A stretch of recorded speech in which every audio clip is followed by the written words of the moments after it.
후반기 첫 주 맥주 감사 주일로 지키게 하신 하나님 앞에 감사를 드립니다. 1월 1일 날 송구영신 예배 드리면서 2016년 많은 생각과 계획을 가지고 출발했는데 벌써 전반기가 지났습니다. 지금까지 지켜주신 하나님께서 후반기도 여러분의 가정과 영혼과 믿음을 지켜주셔서 후반기는 더 큰 하나님의 축복 가운데 승리하시기를 주의 이름으로 축복합니다. 오래전에 두 마을이 이웃해서 살고 있었습니다.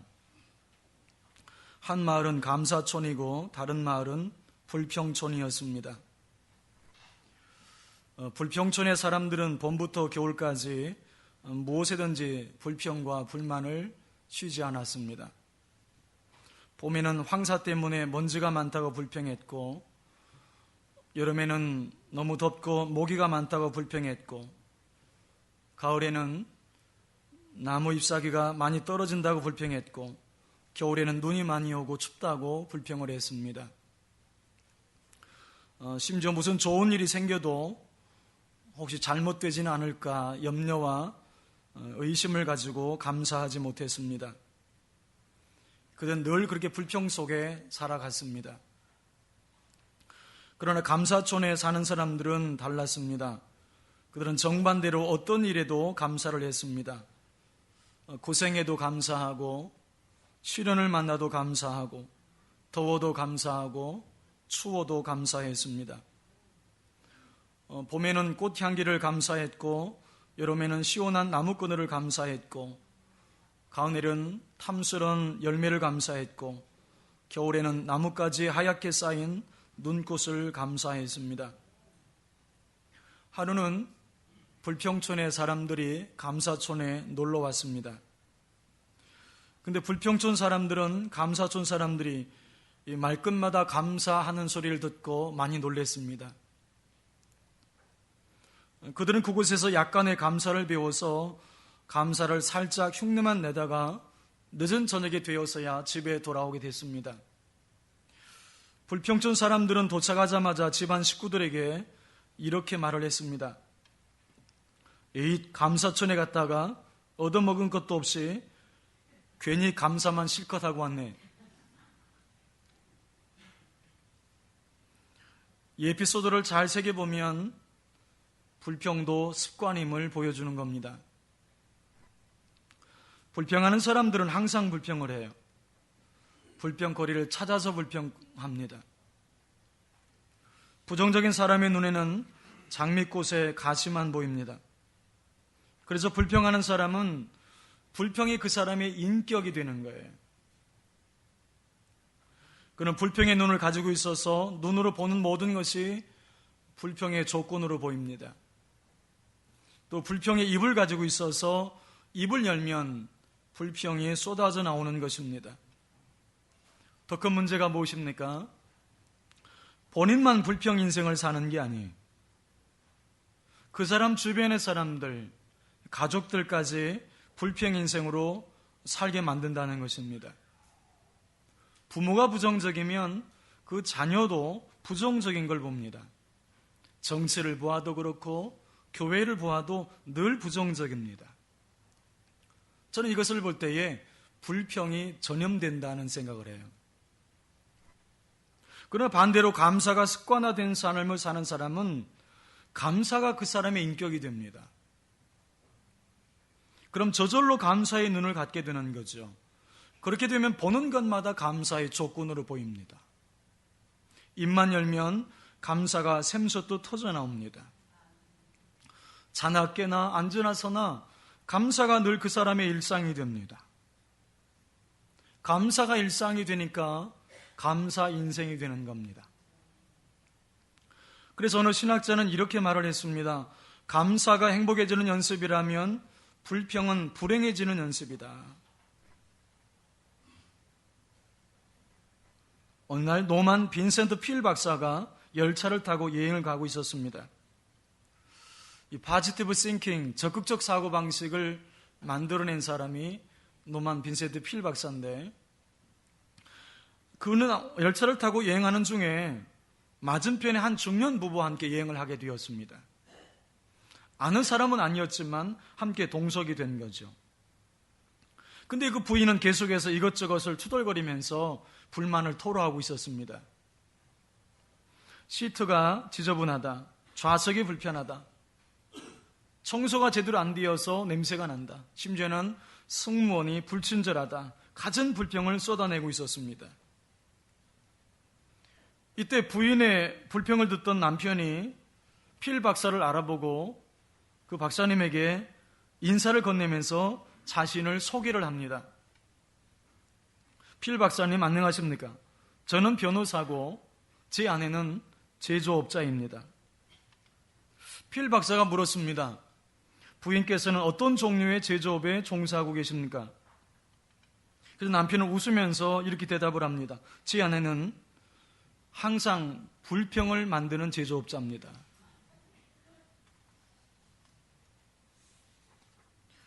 여러분, 우리도 한번 생각해 봐야 합니다. 우리는 매일 갖가지 불평을 찍어내는 불평 제조업자가 아닌지, 불평을 만들어내는 사람이 어떻게 행복할 수 있을까요?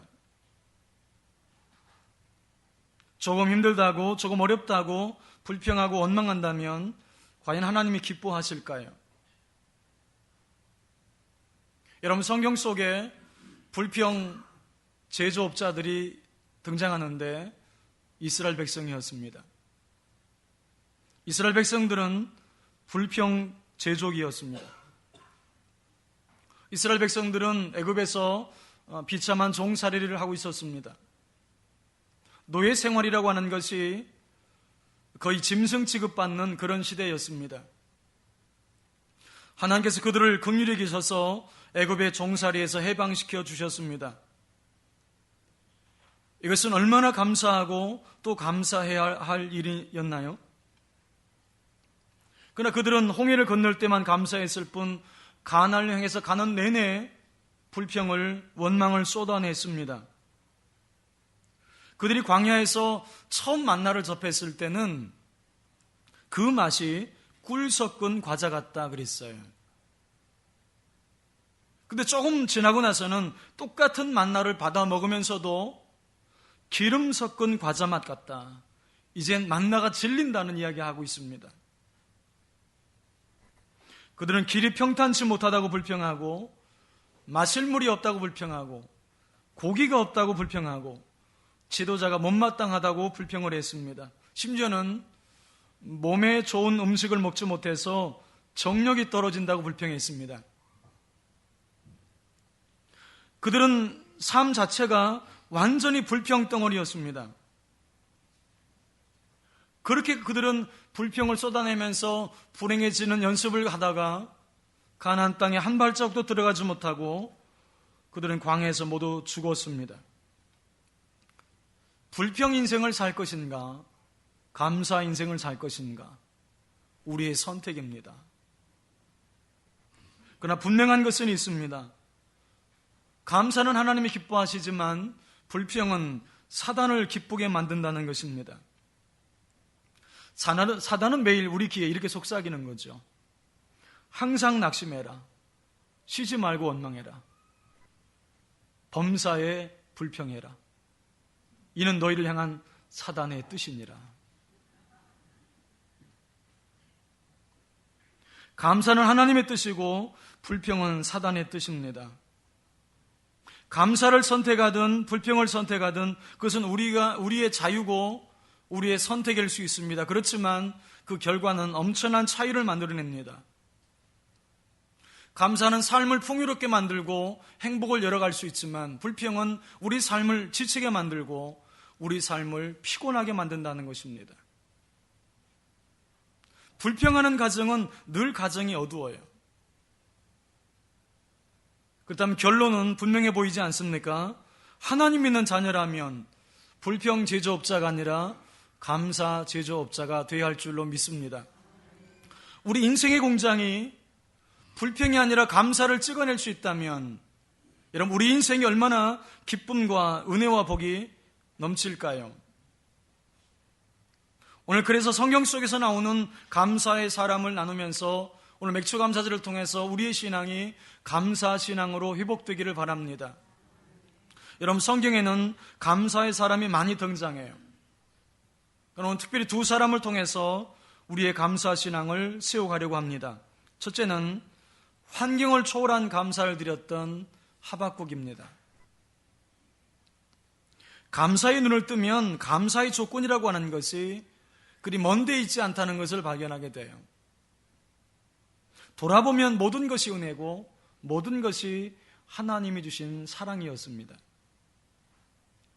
내게는 사랑하는 가정이 있고 의지할 부모 형제가 있고 수입이 적든 많든 일할 직장이 있고 고급스럽든 그렇지 못하든 일용할 양식이 매일 있고 입을 옷이 있고 거처할 집이 있습니다. 사계절의 아름다움이 있고 언제든지 찾아와서 기도할 수 있고 예배할 수 있는 교회가 있고 사랑을 나눌 수 있는 성도가 있고 친구가 있습니다. 여러분, 이 모든 것이 감사의 조건이에요. 특별히 내가 구원받은 사실은 가장 큰 감사의 조건이 됩니다. 우리가 그리고 고난을 당한다 할지라도 시험을 당한다 할지라도 그 시험조차도 감사의 눈으로 바라보면 내게 유익한 하나님의 선물이 됩니다. 왜냐하면 고난 속에도 정금과 같은 하나님의 보화가 담겨있기 때문입니다. 오늘 환난 중에 숨겨놓은 보화를 발견한 인물이 바로 하박국 선지자입니다. 그의 감사의 스토리를 보면 우리 일상조차도 감사하지 못하는 모습을 아주 부끄럽게 만들어요.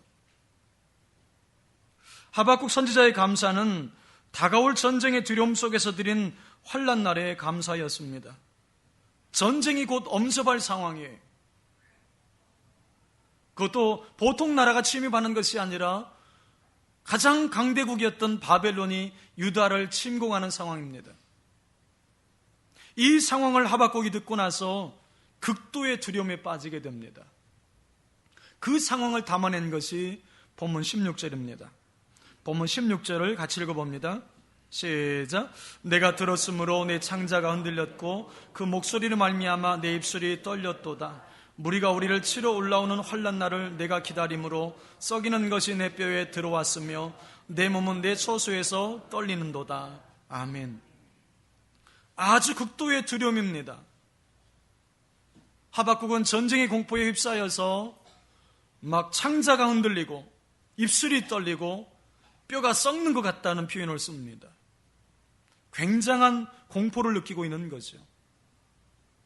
이 전쟁으로 인해서 온 나라가 쑥대밭이 될 것이고 성전은 파괴가 될 것이고 수많은 백성들이 죽을 것이 뻔히 보이는 상황이었습니다. 그때 하박국 선지자는 하나님 앞에 이런 기도를 올립니다. 하나님, 왜 이런 환난과 고통을 당해야 합니까?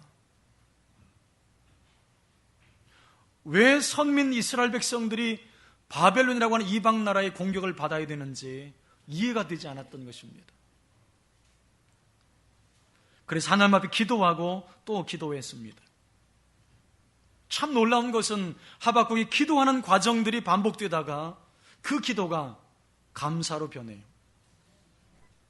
두려움이 변해서 기도가 되었고 염려와 걱정이 변해서 감사가 된 것입니다. 여러분, 이것이 기도 중에 경험하는 놀라운 은혜 아닙니까? 그래서 찬송가 370장에 보면 이렇게 노래하지 않습니까? 그 두려움이 변하여 내 기도가 되었고 전날의 한숨 변하여 내 노래 되었네. 그래서 기도하면 두 가지 중 하나는 반드시 일어나요. 하나님께서 내 환경을 바꾸시든지 내 문제를 풀어주시든지 아니면 나를 변화시켜서 그 환경을 믿음으로 이길 수 있도록 도와주시든지 둘 중에 하나는 반드시 기도 가운데는 일어납니다. 환경을 바꾸시든지 나를 바꾸시든지 이것이 기도하는 사람의 축복이에요. 오늘 하박국 선지자가 그 은혜를 경험하고 있는 것입니다. 나무는 가뭄의 뿌리가 더 깊어지고 겨울에 찬바람에 단단해집니다. 그리고 여름 폭풍우와 불볕 더위를 견뎌야만 싱그러운 열매를 맺게 됩니다. 부부도 함께 고난을 겪어가면서 더 깊은 친밀감을 갖게 되는 것이죠. 여러분, 우리 신앙도 마찬가지입니다. 어려운 일을 당할 때 오히려 시련은 인내를 낳고, 인내는 연단을 낳고, 연단은 감사를 가져옵니다. 하박국 선지자도 환난을 통해서 더 깊은 신앙의 세계에 들어가게 돼요. 시련의 때에 감사의 노래를 배우게 됩니다. 이런 시련 중에 부르는 그 감사의 노래는 하나님의 마음을 움직이기에 충분했어요. 오늘 하박국 선지자가 드렸던 감사에서 또 배울 수 있는 한 가지가 있다면 아무것도 없는 중에 드린 감사였다는 것입니다. 본문 17절 말씀을 같이 읽어봅니다. 본문 17절입니다. 시작. 비록 무화과 나무가 무성하지 못하며 포도나무에 열매가 없으며 감람나무에 소출이 없으며 밭에 먹을 것이 없으며 우리의 양이 없으며 외양간에 소가 없을지라도, 이 구절을 보면 못하다, 없다라는 말이 계속 반복되어 나와요. 마치 요즘 청년 세대를 일컫는 3포 세대, 7포 세대를 표현한 것과 비슷해 보입니다. 무화과나무가 무성하지 못하고 포도나무에 열매가 없고 감람나무에 열매가 없고 밭에 먹을 것이 나지 않고 있고 우리의 양이 없고 외양간에 소가 없습니다. 지금 생존에 필요한 최소한의 양식조차도 없는 그런 상황이에요. 전쟁의 위협, 의식주의 궁핍, 예배의 위기, 어느 것 하나도 희망을 보여주지 못하는 절망적인 상황입니다. 이 정도의 상황이라면 하박국은 탄식하며 원망하거나 불평했을 가능성이 높아요. 근데 여러분, 이런 답답하고 고통스러운 상황에서 하박국이 어떻게 하고 있습니까? 그는 섭섭한 마음, 불평, 원망, 의심을 다 내어 쫓고는 감사와 찬양을 드리고 있습니다. 그러면서 아주 눈물겨운 고백을 합니다. 하나님, 저에게는 아무것도 없습니다.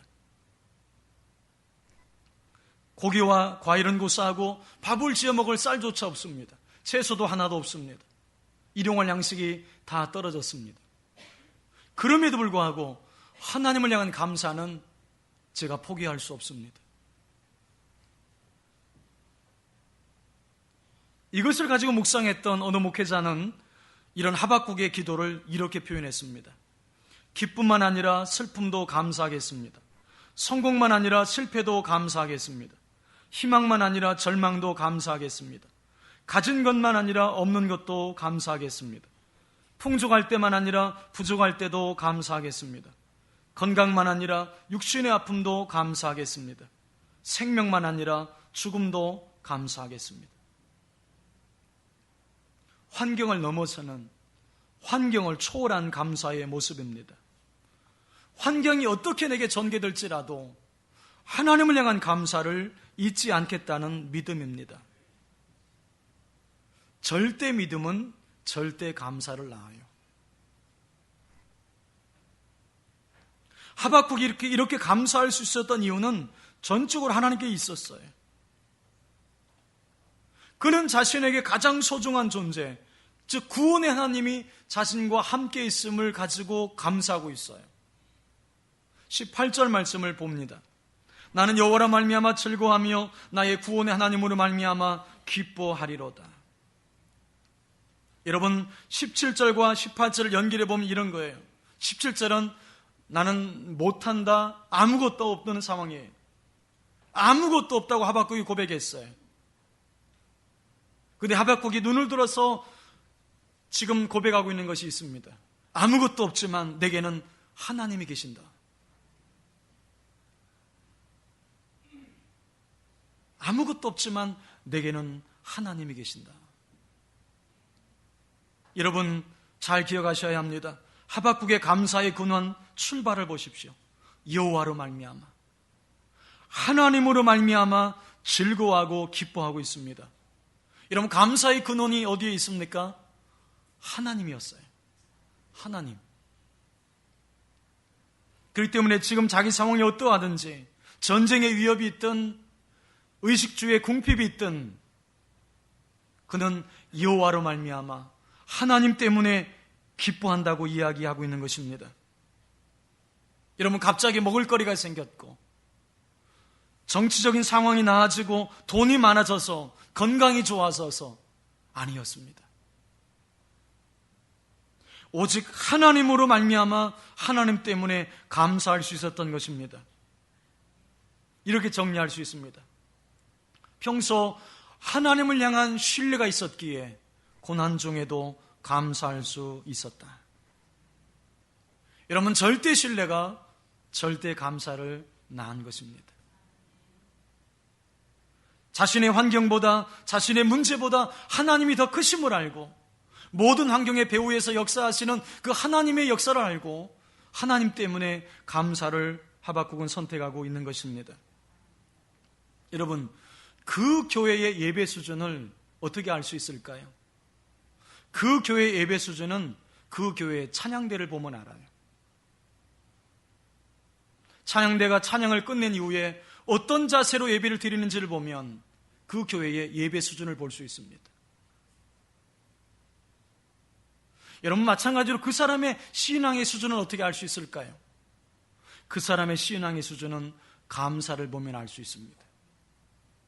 이런 믿음과 감사는 그래서 비례하는 것입니다. 감사 없이 믿음을 말할 수 없고 믿음 없이는 감사할 수 없어요. 믿음의 크기가 감사의 크기를 결정합니다.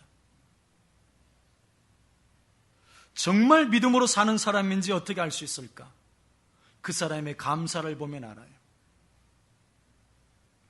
사랑하신 여러분, 하박국을 통해서 환경을 초월한 감사를 배웁니다. 하박국 시대의 상황 못지않게 오늘 우리 상황도 그리 좋지는 않아요. 청년 실업률이 12.5%입니다. 1999년 관련 통계를 작성한 이후 역대 최고치라 그래요. 일도 하지 않고 일할 준비도 하지 않는 사람, 소위 니트족이 100만이 넘었습니다. 우리 청년들이 의욕을 잃었다는 이야기예요. 정치적으로 보면 20대 국회가 시작되었지만 임명장의 잉크도 마르기 전에 지금 나오는 소식들은 리베이트 받았다는 이야기, 친인척들 보좌관을 채용했다는 이야기들, 그런 이야기를 뉴스가 채워주고 있습니다. 경제적으로 보면 서민 경제가 갈수록 어려워지고 있습니다. IMF 시절보다 더 어렵다는 이야기 하는 분들도 많이 있습니다. 서로 사랑해서 결혼했지만 하루 300쌍이 이혼하고 있는 실정입니다. 사랑해서 사는 게 아니라 그냥 사는 가정도 많이 있습니다. 우리 개인적인 상황도 그리 좋진 않을 수도 있습니다. 원하는 직장에 내가 들어가지 못할 수도 있어요. 가면 갈수록 내 건강도 점점 나빠질 수도 있습니다. 여러분, 이런 상황들만 본다면 우리는 불평하고 불만을 토로할 수 있습니다. 그렇지만 여러분, 하박국을 통해서 배울 수 있는 중요한 진리는 환경이 아니라 하나님으로 인해서 감사하는 법을 배워야 된다는 것입니다. 하나님을 믿고 감사하는 습관을 배워야 합니다. 기쁨만 감사할 수 있다면, 성공만 감사할 수 있다면, 건강만 감사할 수 있다면 그 감사는 언제든지 불평으로 바뀔 수 있지 않을까요? 여러분, 풍족할 때만 감사할 수 있다면, 승리만 감사할 수 있다면 그 감사는 결코 오래 갈 수 없지 않겠습니까? 슬픔도 감사하고 실패도 감사하고 육신의 아픔도 감사할 수 있는 것은 우리에게 하나님이 계시기 때문입니다. 하박국은 모든 것이 없는 상황에서도 그 하나님이 내게 있지 않느냐? 그 하나님이 어떤 분이라는 것입니까? 그 하나님은 나의 힘이 되시는 분이시다. 그 하나님은 나의 구원이 되시는 분이시다. 그 하나님이 나와 함께 있지 않느냐? 사랑하시는 여러분, 우리 하나님으로 인해서 감사해 보십시오. 내가 믿고 있는 그 하나님 때문에 감사해 보십시오. 여러분, 진정한 감사는 환경을 초월해서 하는 감사인 것입니다. 하나님이 내 상황을 모르시는 게 아닙니다. 지금 내가 얼마나 어려운지, 내가 얼마나 힘든지 하나님이 다 아십니다. 그럼에도 불구하고 원망을 선택하지 않고 불평을 선택하지 않고 감사할 수 있다면 주님은 그 사람을 존귀하게 보십니다. 그래서 19절에 축복을 주시는데 높은 곳에 다니게 하시겠다. 이게 무슨 말이냐면 찬양의 높은 곳, 기도의 높은 곳, 관계의 높은 곳, 물질의 높은 곳, 그곳을 다닐 수 있는 축복을 주시겠다는 것입니다. 사랑하시는 여러분, 그 믿음을 따라 살아가는 신실한 성도가 되기를 축복합니다. 두 번째는 가시를 감사했던 바울의 감사입니다.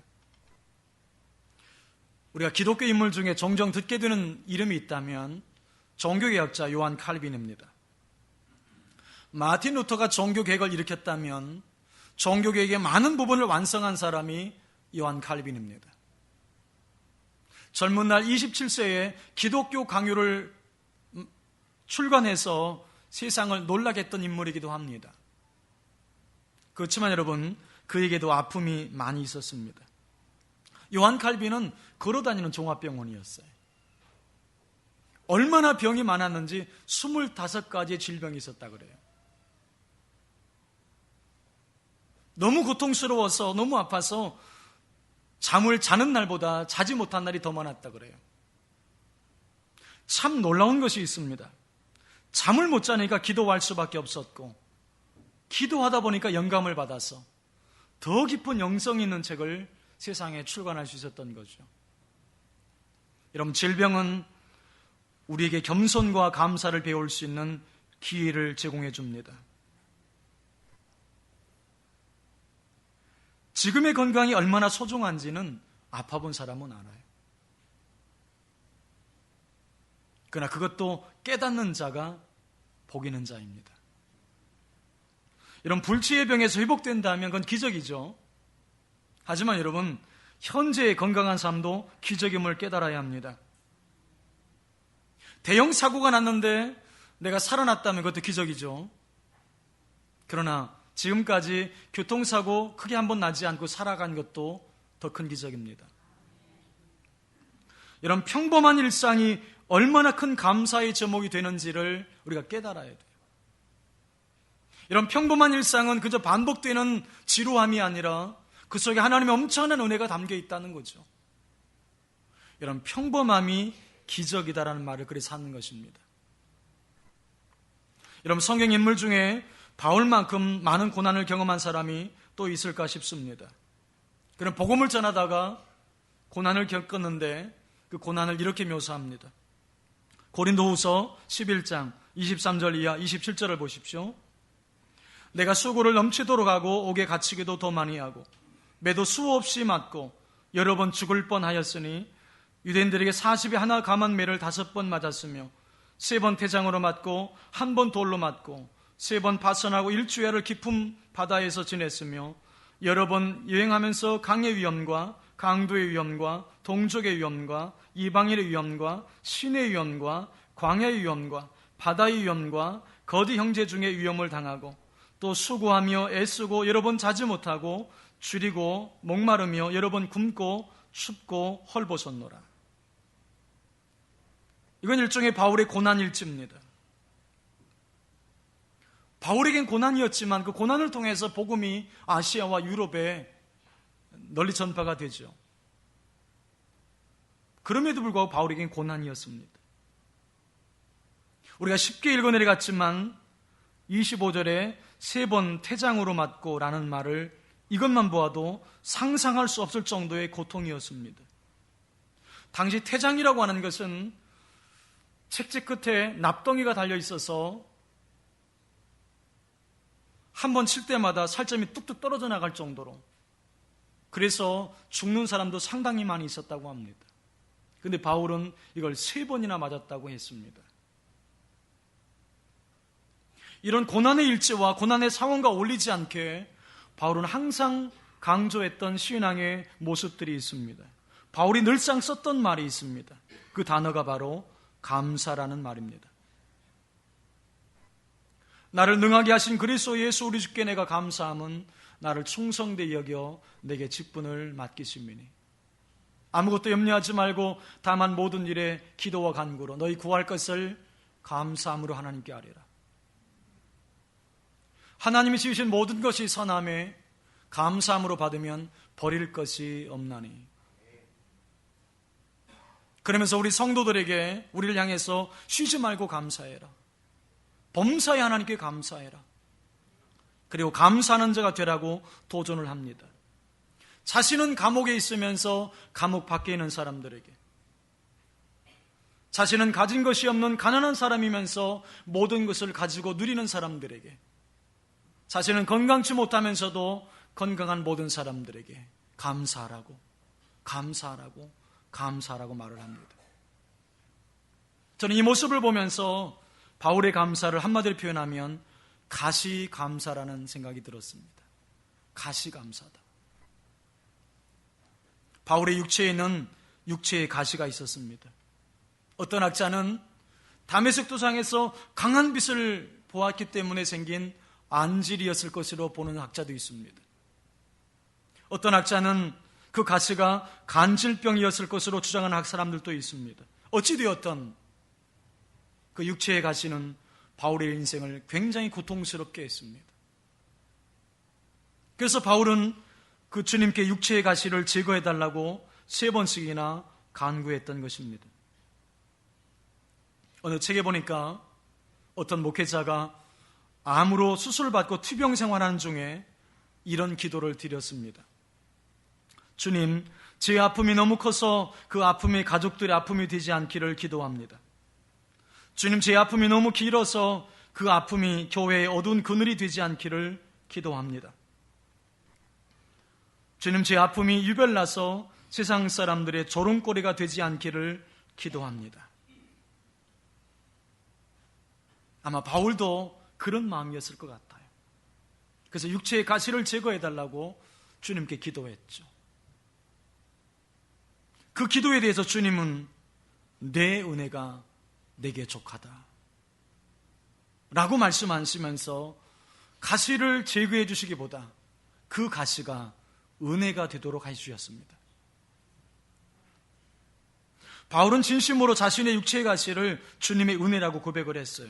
여러분, 그렇다면 왜 바울은 그 가시가 은혜라고 고백할 수 있었을까요? 첫째는 육체의 가시는 바울을 겸손하게 만들었기 때문입니다. 바울은 좋은 가문에서 태어나서 훌륭한 율법학자 가말리엘 문화에서 공부했습니다. 요즘식으로 말하면 하버드 법대 출신인 셈입니다. 그는 로마 시민권자입니다. 자랑할 것이 굉장히 많은 인물입니다. 배경도 좋고 스펙이 좋은 사람이 빠질 수 있는 함정 중에 하나는 교만입니다.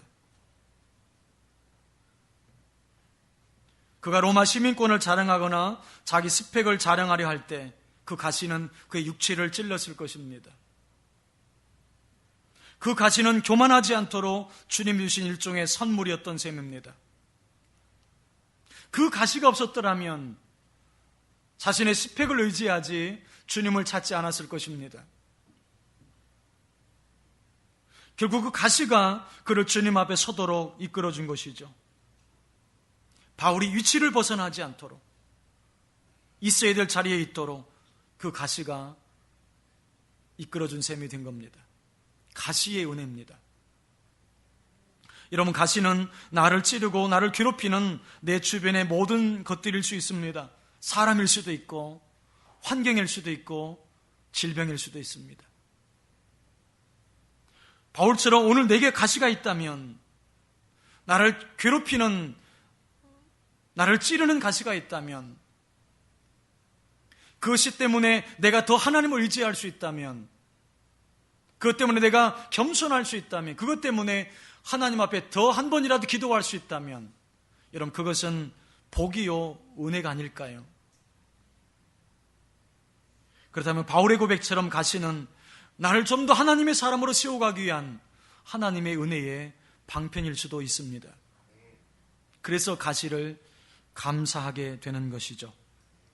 둘째, 바울은 가시를 통해 더욱 주님을 의지하게 됩니다. 그는 가시 때문에 하나님 앞에 엎드렸을 때에 하나님의 뜻을 알게 돼요. 여러분, 고린도후서 12장 10절을 같이 읽어봅니다. 고린도후서 12장 10절입니다. 시작. 그러므로 내가 그리스도를 위하여 약한 것들과 능력과 궁핍과 박해와 곤고를 기뻐하노니 이는 내가 약한 그때에 강함이라. 아멘. 자신이 약한 데서 주님의 능력이 온전히 나타나는 것을 깨닫게 돼요. 절망 속에 소망이 있고 환난 속에 지혜가 있고 고난 속에서 주님께로 가는 길을 알게 된 것입니다. 그것이 깨달아지는 순간 바울은 가시를 불평해하지 않고 감사하게 된 것입니다. 마지막 세 번째는 가시는 바울을 세상 영광에 집착하지 않도록 만들어줍니다. 사람이 땅을 살아가면서 피해야 할 것이 있습니다. 세상에 집착하다가 하나님을 잃는 것입니다. 돈이나 명예나 권력이나 쾌락에 집착하다가 결국은 돈의 노예가 되고 쾌락의 노예가 되고 권력의 노예가 되어서 주님을 잃어버립니다. 인간은 결국 두 주인을 섬길 수 없어요. 하나님도 사랑하고 세상도 사랑하는 길은 없습니다.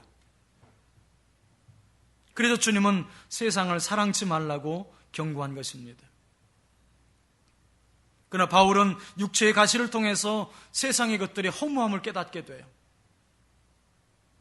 그래서 세상의 것들을 배설물로 여길 수 있는 고귀한 신앙의 길을 걷게 된 것입니다. 우리 한국이 낳은 세계적인 성경학자가 있는데 이상근 박사라는 분입니다. 이상근 박사는 성경 주석가로서 아주 탁월하신 분입니다. 그런데 이분이 그 길을 걷게 된 출발점이 16살 때 앓게 된 발의 질병 때문이었다고 합니다.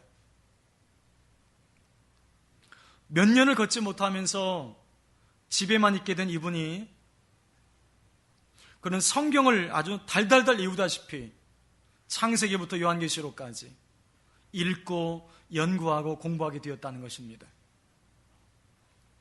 하지만 그는 60년 동안 이 발 때문에 큰 고통을 당하셨대요. 그러니까 절뚝절뚝 걸으셔요. 이분의 모습을 보면. 1993년도에 은퇴하는데 은퇴하면서 어떤 외과 의사의 권유에 따라서 발을 수술하게 되었답니다. 외과 의사가 발을 열어보는 순간 깜짝 놀랐다는 거죠. 1.5cm짜리의 철사가 발에 들어있었던 것입니다. 수술 후에 의사가 꺼내준 그 철사를 들고 그분은 이렇게 말을 하셨습니다. 이 철사가 나의 가시가 되어 60년 동안 나를 찔렀지만 그로 인해 나를 성경이 하나님의 말씀인 것을 알고 성서학자가 되게 했으니 하나님 은혜 감사합니다. 이상근 박사의 가시 감사가 아닌가 싶습니다. 말씀을 맺어봅니다. 로버트 슐러 목사님은 하루에도 수백만 가지의 기적이 일어나지만 그 기적을 기적으로 믿는 자에게만 기적이 된다 그랬습니다. 불평 인생을 살 것인지 아니면 감사 인생을 살 것인지 우리의 선택입니다. 하박국처럼 환경을 바라보지 않고 환경 배후에서 일하시는 그 하나님 때문에 감사하는 신앙, 바울처럼 가시도 하나님의 은혜라고 감사할 수 있는 그 신앙, 맥주 감사절에 정말 우리가 회복해야 될 진정한 감사의 모습입니다. 여러분, 감사가 회복되면 인생이 회복이 됩니다. 감사가 회복되면 가정이 회복되고 신앙이 회복되고 일터가 회복되고 그래서 우리 인생이 회복이 되는 것입니다. 감사가 회복되어서 정말 여러분의 인생 가운데 하나님의 회복을 맛보시는 기적의 주인공이 될 수 있기를 주님의 이름으로 축복합니다.